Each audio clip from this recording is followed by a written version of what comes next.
Oh, I understand that some of you don't believe in fairies, that they're purely fictional. I understand that some of you don't believe in small boys that can crow and fly. That's just fantasy. I also understand that you don't believe in orcs or golems, giants, fairy godmothers. You don't believe in fire lions. That's a Lord Fallsbane reference. If you've never read the book, I highly recommend it.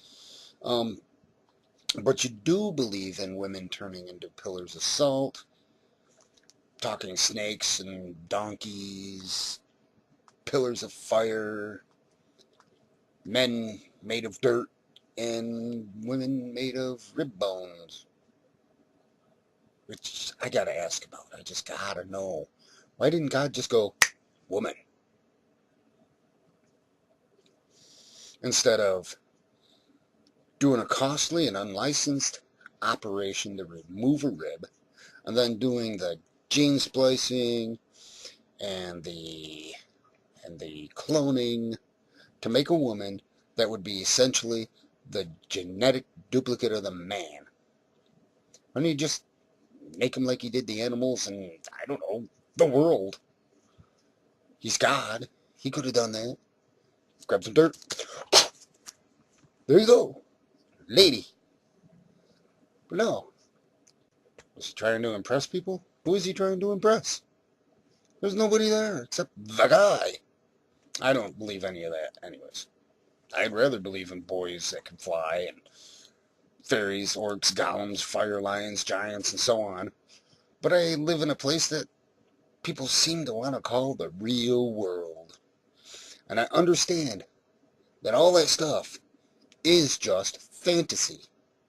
I don't believe any of it for a moment. They just make for good reads. Except for that one stupid book called the Bible. I think there's a lot of wonder in this real world just as it is. The night sky, one of my favorite things to look at. Um, I know what stars are. I know they're massive balls of fusing gas. And I can appreciate their beauty. And I know what the planets are. Some are rocky, some are gaseous, some are close, some are near, some are far away, some are strolling around in the galaxy by themselves without a star. And yet somehow it all seems more wondrous knowing a little bit about them. I know where flowers came from. I've read about the evolution of plants out of curiosity. From the first ones 400 plus million years ago to the first flowering plants about 135 million years ago. Yet I can still marvel at their intricate designs and abundant varieties. Why can't you? Why can't you just marvel at the simple beauty of nature without having to say, this was made, this was created, this dude came down and said, abracadabra, here's some bullshit to look at. Why can't you just appreciate it for what it is? I'm an atheist, period. I can appreciate it, the beauty of the world around me. Sure, a lot of times life is shit, but it is what you make it. I think I have a great life. I have people that love me and I love them. And I can see beauty in everything. I know where stuff comes from, and it amazes me more because I know where it comes from. I'm sure some of you are thinking you wouldn't be seeing any of beauty if it weren't for God. Well, prove he made it. That's all you have to do. Just prove it. And don't be giving me that hogwash of the flower exists, so it had to be made, and who made it? God. Prove he made it. The flower doesn't prove God exists. The flower only proves that the flower exists. This is a stupid argument. As stupid as using the Bible to prove that the Bible is the infallible word of God because it says it is. That's like saying the dictionary is the infallible truth of a language because the word truth is in it. If I don't know something, I look it up. I don't mind using someone else's knowledge. That's why they wrote the books. That's why they wrote the papers. Those discoveries help fill gaps in my knowledge. If I don't know something, I look it up. That's what the knowledge is there for. Never once, though.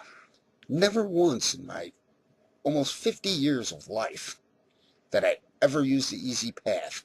Never once did I say, God did it. How'd that tree get there? God did it. Never once did I say, well, it's one of God's mysteries. Why did Grandma die? Well, it's one of God's mysteries. Why did the cat get run over by the car? Well, it's one of God's mysteries. No, bullshit. Grandma died of cancer and the cat got run over the car because it was stupid. If you don't know why something happens, look it up. For instance, if you don't know why some stars explode, look it up. I have a basic idea. When a large star, so many times the mass of the sun, starts fusing iron in its core, the fusion reaction stops. The star collapses. Sometimes it collapses too far and becomes a neutron star. Sometimes the heat pressure is greater than the gravitational pressure and the star explodes. That's my understanding of it. If I'm wrong, someone will tell me I'm wrong. And then that'll fill a little gap in my knowledge. But even if I'm wrong, even if I'm just a little close, never once in what I just said did you hear me say, God did it, or it's one of God's mysteries.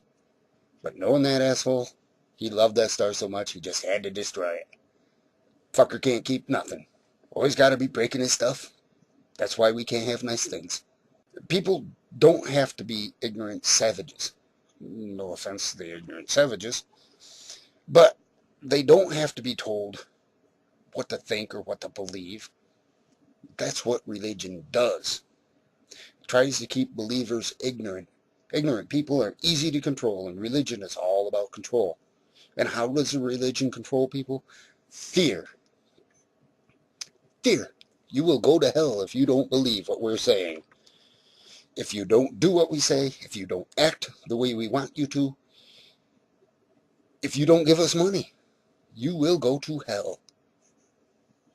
Tell me that's not control. How many people realize that hell wasn't even mentioned in the Bible until the father of all controllers came along? Jesus, yes, the father of all controllers. Why? Because believe in me or don't go to heaven. Go to hell, where there will be weeping and gnashing of teeth. He invented hell so he could have some leverage with his new followers. Now you think about it.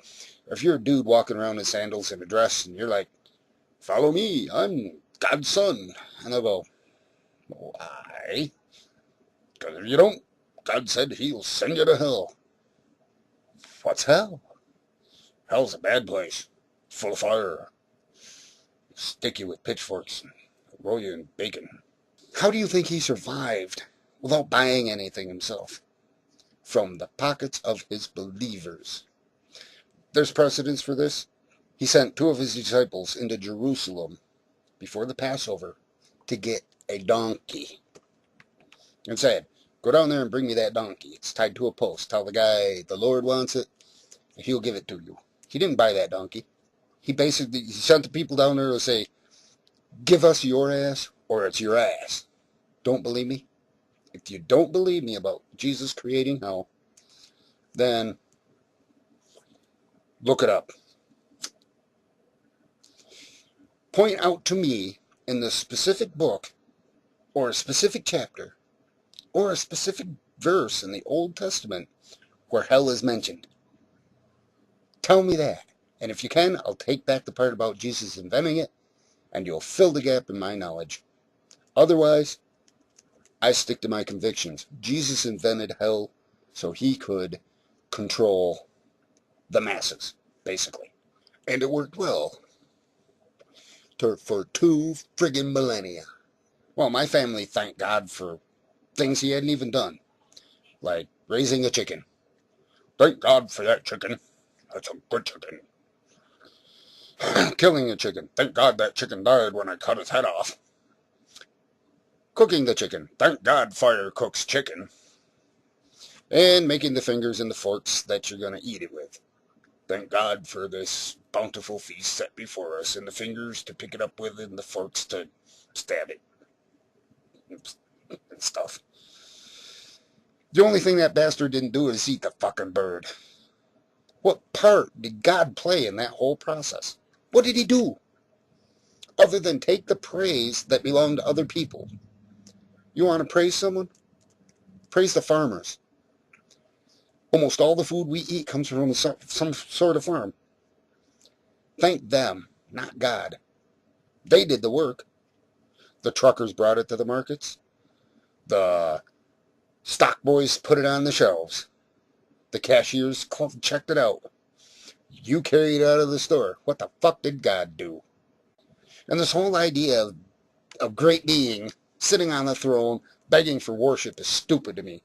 Why the fuck should a God care if we praise them or not?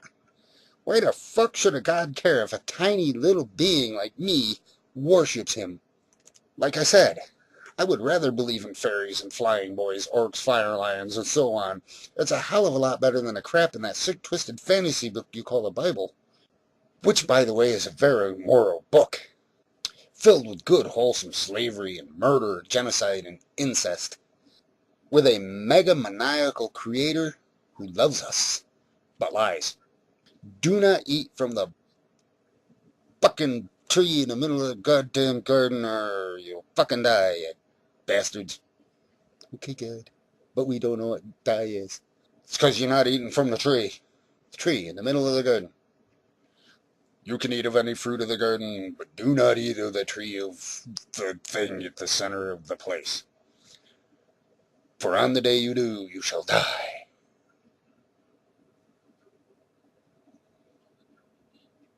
Let's die. Nothing's ever died before. Everything was just living forever. Nothing's ever died. The bad guy in this book comes along and says, you won't die. You'll just know shit. You'll just know stuff. You'll know what dying is. You'll go, I don't want to die. Well, guess what? You're going to die. You'll know you're supposed to eat plants and animals, not other people. You're supposed to not eat rocks. You'll know stuff if you eat from this tree. He didn't lie. The bad guy in this book tells the truth. The good guy in the book lies. So that's a pretty good plot twist right there. Anyone that thinks that bears mauling at young boys for calling an old man bald is moral is just as fucked up as their god.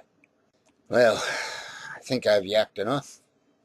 So I bid you freshening winds and billowing sails.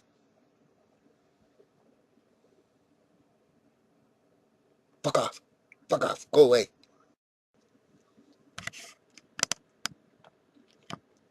You know that book about the being that you can't see, hear, smell, taste, touch, or find? The one that loves us so much he destroyed the world, except for 8 people and 20 million animals in an impossibly small ark. Loved us so much that as a covenant, if you will, that he would never destroy the world again, he gave us a rainbow. Isn't that special? What a turd hammer.